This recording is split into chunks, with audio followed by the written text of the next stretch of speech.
The Game of Life and How to Play It by Florence Scovel Shinn. Read by Sarah Partridge. Originally self-published in Ichenjobite Arsawar, this recording is a production of the Master Key Society. Koptioid Urchenling Arjui, Master Key Society. Chapter 1, The Game. Most people consider life a battle, no? But it is not a battle. It is a game. It is a game, however, which cannot be played successfully without the knowledge of spiritual law, and the Old and New Testaments give the rules of the game with wonderful clearness. Jesus Christ taught that it was a great game of giving and receiving. Whatsoever a man soweth, that shall he also reap. This means that whatever man sends out in word or deed will return to him. What he gives, he will receive. If he gives hate, he will receive hate. If he gives love, he will receive love. If he gives criticism, he will receive criticism. If he lies, he will be lied to. If he cheats, he will be cheated. We are taught also that the imaging faculty plays a leading part in the game of life. Keep thy heart or imagination with all diligence, for out of it are the issues of life. Proverbs San. This means that what man images sooner or later externalizes in his affairs. I know of a man who feared a certain disease. It was a very rare disease and difficult to get, but he pictured it continually and read about it until it manifested in his body, and he died. The victim of distorted. So we see to play successfully the game of life. We must train the imaging faculty. A person with an imaging faculty trained to image only good brings into his life every righteous desire of his heart, health, wealth, love, friends, perfect self-expression, his highest ideals. The imagination has been called like the scissors of the mind, and it is ever cutting day by day the pictures man sees there, and sooner or later he meets his own creations in his outer world. To train the imagination successfully, Lichtman must understand the workings of his mind. The Greeks said, "Know thyself." There are three departments of the mind: the subconscious, conscious, and superconscious. The subconscious is simply power without direction. It is like steam or electricity, and it does what it is directed to do. It has no power of induction. Whatever man feels deeply or images clearly is impressed upon the subconscious mind and carried out in minutest detail. For example, a woman I know, when a child, always made believe she was a widow. She dressed up in black clothes and wore a long black veil, and people thought she was very clever and amusing. She grew up and married a man with whom she was deeply in love. In a short time he died, and she wore black and a sweeping veil for many years. The picture of herself as a widow was impressed upon the subconscious mind, and in due time worked itself out, regardless of the havoc created. The conscious mind has been called mortal or carnal mind. It is the human mind and sees life as it appears to be. It sees death, disaster, sickness, poverty, and limitation of every kind, and it impresses the subconscious. The superconscious mind is the God mind within each man and is the realm of perfect ideas. In it is the perfect pattern spoken of by Plato. The divine design, for there is a divine design for each person. There is a place that you are to fill, and no one else can fill, something you are to do, which no one else can do. There is a perfect picture of this in the superconscious mind. It usually flashes across the conscious as an unattainable ideal, something too good to be true. In reality, it is man's true destiny or destination, flashed to him from the infinite intelligence which is within himself. Many people, however, are in ignorance of their true destinies and are striving for things and situations which do not belong to them and would only bring failure and dissatisfaction if attained. For example, a woman came to me and asked me to speak the word that she would marry a certain man with whom she was very much in love. She called him a bee. I replied that this would be a violation of spiritual law, but that I would speak the word for the right man, the divine selection. You know, the man who belonged to her by divine right. I added, if A.B. is the right man, you can't lose him, and if he isn't, you will receive his equivalent. She saw A.B. frequently, but no headway was made in their friendship. One evening she called and said, you know, for the last week, a B hasn't seemed so wonderful to me. I replied, maybe he is not the divine selection. Another man may be the right one. Soon after that, she met another man who fell in love with her at once, and who said she was his ideal. In fact, he said all the things that she had always wished. A.B. would say to her, she remarked, it was quite uncanny. She soon returned his love and lost all interest in A.B. This shows the law of substitution. A right idea was substituted for a wrong one. Therefore, there was no loss or sacrifice involved. Jesus Christ said, you seek ye first the kingdom of God and his righteousness, and all these things shall be added unto you. And he said the kingdom was within man. The kingdom is the realm of right ideas, or the divine pattern. Jesus Christ taught that man's words played a leading part in the game of life. By your words ye are justified, and by your words ye are condemned. Many people have brought disaster into their lives through idle words. For example, a woman once asked me why her life was now one of poverty, of limitation. Formerly, she had a home, was surrounded by beautiful things, and had plenty of money. We found she had often tired of the management of her home, and had said repeatedly, I'm sick and tired of things. I wish I lived in a trunk. And she added, today I am living in that trunk. She had spoken herself into a trunk. The subconscious mind has no sense of humor, and people often joke themselves into unhappy experiences. For example, a woman who had a great deal of money, joked continually about getting ready for the poorhouse. In a few years, she was almost destitute, having impressed the subconscious mind with a picture of lack and limitation. Fortunately, the law works both ways, and a situation of lack may be changed to one of plenty.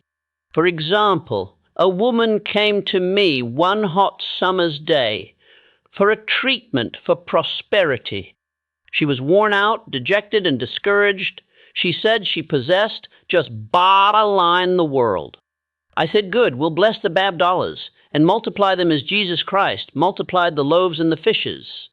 For he taught that every man had the power to bless and to multiply, to heal and to prosper. She said, what shall I do next? I replied, well, follow intuition. Have you a hunch to do anything or to go anywhere? Intuition means intuition, or to be taught from within. It is man's unerring guide, and I will deal more fully with its laws in a following chapter. The woman replied, I don't know. I seem to have a hunch to go home. I've just enough money for car fare. Her home was in a distant city and was one of lack and limitation. And the reasoning mind or intellect would have said, will you stay in New York and get work and make some money? I replied, then go home, never violate a hunch. I spoke the following words for her infinite spirit, open the way for great abundance for. She is an irresistible magnet for all that belongs to her by divine right. I told her to repeat it continually. Also, she left for home immediately. In calling on a woman one day, she linked up with an old friend of her family. Through this friend, she received thousands of dollars in a most miraculous way. She has said to me often, "You tell people about the woman who came to you with body and a hunch." There is always plenty on man's pathway, but it can only be brought into manifestation through desire, faith, or the spoken word. Jesus Christ brought out clearly, that man must make the first move. Ask, and it shall be given you. Seek, and ye shall find. Knock, and it shall be opened unto you. Matthew chi, in the scriptures we read, you concerning the works of my hands. I command ye me. Infinite intelligence God is ever ready to carry out man's smallest or greatest demands. Every desire, uttered or unexpressed, is a demand. We are often startled by having a wish suddenly fulfilled. For example, one Easter, having seen many beautiful rose trees in the florist's windows, I wished I would receive one, and for an instant saw it mentally being carried in the door. Easter came, and with it a beautiful rose treat. I thanked my friend the following day and told her it was just what I had wanted. She replied, "I didn't send you a rose treat." "Oh, I sent you lilies." The man had mixed the order and sent me a rose treat, simply because I had started the law in action and I had to have a rose treat. Nothing stands between man and his highest ideals and every desire of his heart but doubt and fear. When man can wish without worrying, every desire will be instantly fulfilled. I will explain more fully in a following chapter the scientific reason for this, and how fear must be erased from the consciousness. It is man's only enemy: fear of lack, fear of failure, fear of sickness, fear of loss, and a feeling of insecurity on some plane. Jesus Christ said, "Why are ye fearful? O ye of little faith." Matthew Bart Arsaloup, so we can see we must substitute faith for fear. No? For fear is only inverted faith. It is faith in evil instead of good.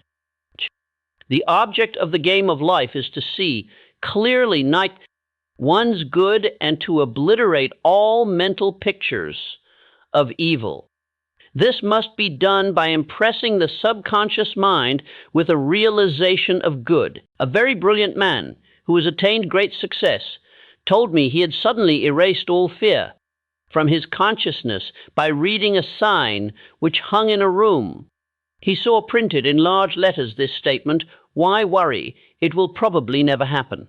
These words were stamped indelibly upon his subconscious mind, and he has now a firm conviction that only good can come into his life. Therefore only good can manifest. In the following chapter, I will deal with the different methods of impressing the subconscious mind. It is man's faithful servant. Note, but one must be careful to give it the right orders. Man has ever a silent listener at his side, his subconscious mind. Every thought, every word is impressed upon it and carried out in amazing detail. It is like a singer making a record on the sensitive disc of the phonographic plate. Every note and tone of the singer's voice is registered. If he coughs or hesitates, it is registered also. So let us break all the old bad records in the subconscious mind, the records of our lives which we do not wish to keep, and make new and beautiful ones. Speak these words aloud with power and conviction. I now smash and demolish by my spoken word every untrue record in my. They shall return to the dust heap of their native nothingness, for they came from my own vain imaginings. I now make my perfect records through the Christ within, the records of health, wealth, love, and perfect self-expression. This is the square of life, the game completed. In the following chapters, I will show how man can change his conditions by changing his words. Any man who does not know the power of the word is behind the times. Death and life are in the power of the tongue. The Proverbs Shubah, Arser E, Chapter 2, the law of prosperity. Aye, aye. The law of prosperity. Yea, the Almighty shall be thy defense, and thou shalt have plenty of silver. One of the greatest messages given to the race through the Scriptures is that God is man's supply, and that man can release, through his spoken word, all that belongs to him by divine right. He must, however, have perfect faith in his spoken word. Isaiah said, "My word shall not return unto me void, but shall accomplish that whereunto it is sent." We know now that words and thoughts are a tremendous vibratory force, ever molding man's body and affairs. A woman came to me in great distress and said she was not to be sued on the sure worth of the month for, say, dollars.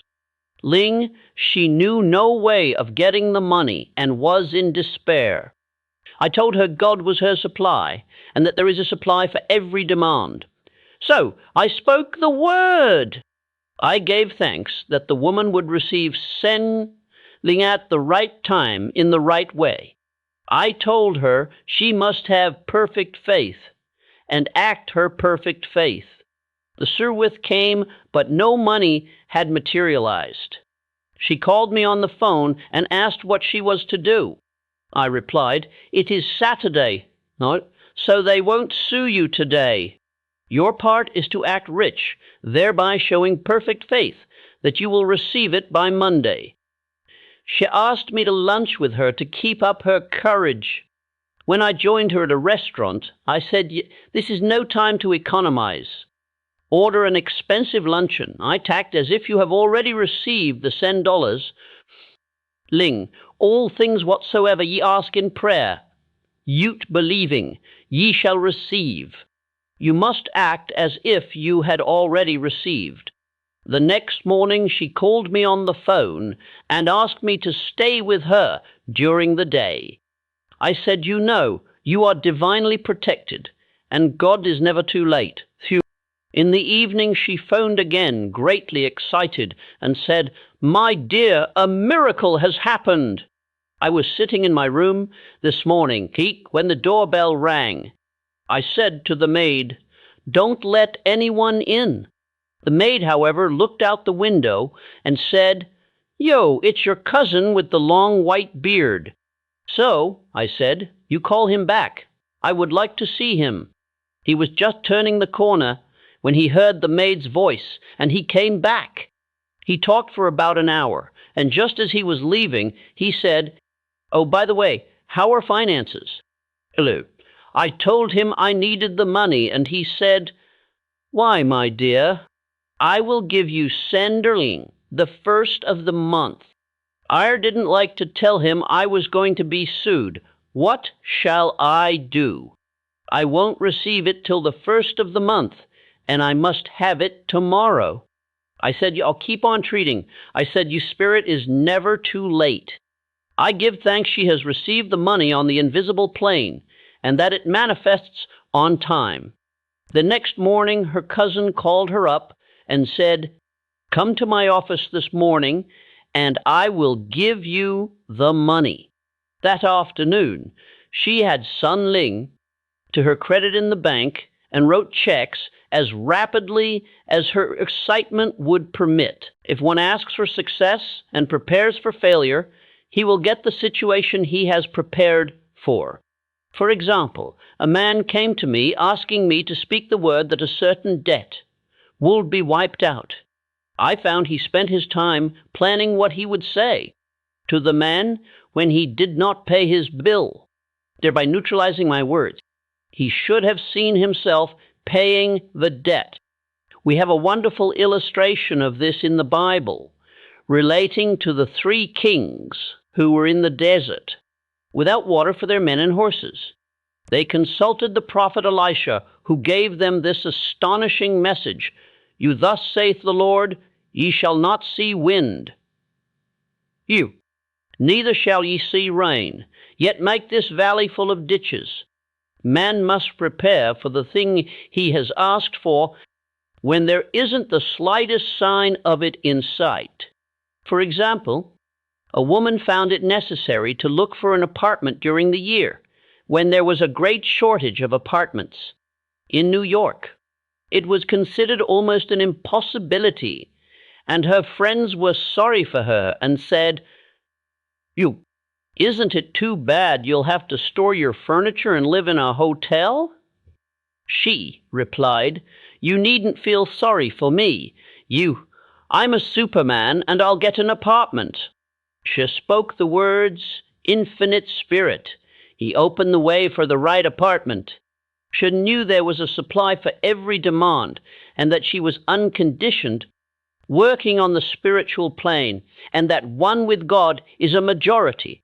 She had contemplated buying new blankets when the tempter, the adverse thought or reasoning mind, suggested, "Don't buy the blankets. Perhaps, after all, you won't get an apartment and you will have no use for them." She promptly replied to herself, "I'll dig my ditches by buying the blankets." So she prepared for the apartment, acted as though she already had it. She found one in a miraculous way, and it was given to her, although there were over 200 other applicants. The blankets showed It is needless to say that the ditches dug by the north 3 kings in the desert were filled to overflowing. Read I Kings. Getting into the spiritual swing of things is no easy matter for the average person. The adverse thoughts of doubt and fear surge from the subconscious. They are the army of the aliens, which must be put to flight. This explains why it is so often darkest before the dawn. A big demonstration is usually preceded by tormenting thoughts. Having made a statement of high spiritual truth, no, one challenges the old beliefs in the subconscious, and error is exposed, to be put out. This is the time when one must make his affirmations of truth repeatedly, and rejoice, and give thanks that he has already received. Before ye call, I shall answer. Dine, this means that every good and perfect gift is already man's awaiting his recognition. Man can only receive what he sees himself receiving. The children of Israel were told that they could have all the land they could see. This is true of every man. He has only the land within his own mental vision. Every great work, every big accomplishment has been brought into manifestation through holding to the vision, and often just before the big achievement comes apparent failure and discouragement. The children of Israel, when they reached the promised land, were afraid to go in for. They said it was filled with giants who made them feel like grasshoppers. And there we saw the giants, and we were in our own sight as grasshoppers. This is almost every man's experience. However, the one who knows spiritual law is undisturbed by appearance and rejoices while he is yet in captivity. That is, he holds to his vision and gives thanks that the end is accomplished. He has received. Jesus Christ gave a wonderful example of this. He said to his disciples, "You say not ye, there are yet 4 months, and then cometh the harvest? Behold, I say unto you, lift up your eyes, and look on the fields, for they are ripe already to harvest." His clear vision pierced the world of matter, and he saw clearly the 4th dimensional world. Things as they really are, perfect and complete in divine mind. So, man must ever hold the vision of his journey's end and demand the manifestation of that which he has already received. It may be his perfect health, love, supply, self-expression, home, or friends. They are all finished and perfect ideas registered in divine mind, man's own superconscious mind, and must come through him, not to him. For example, a man came to me asking for treatments for success. It was imperative that he raise, within a certain time, worseling for his business. The time limit was almost up when he came to me in despair. No one wanted to invest in his enterprise, and the bank had flatly refused a loan. I replied, "I suppose you lost your temper while at the bank, therefore your power. You can control any situation if you first control yourself."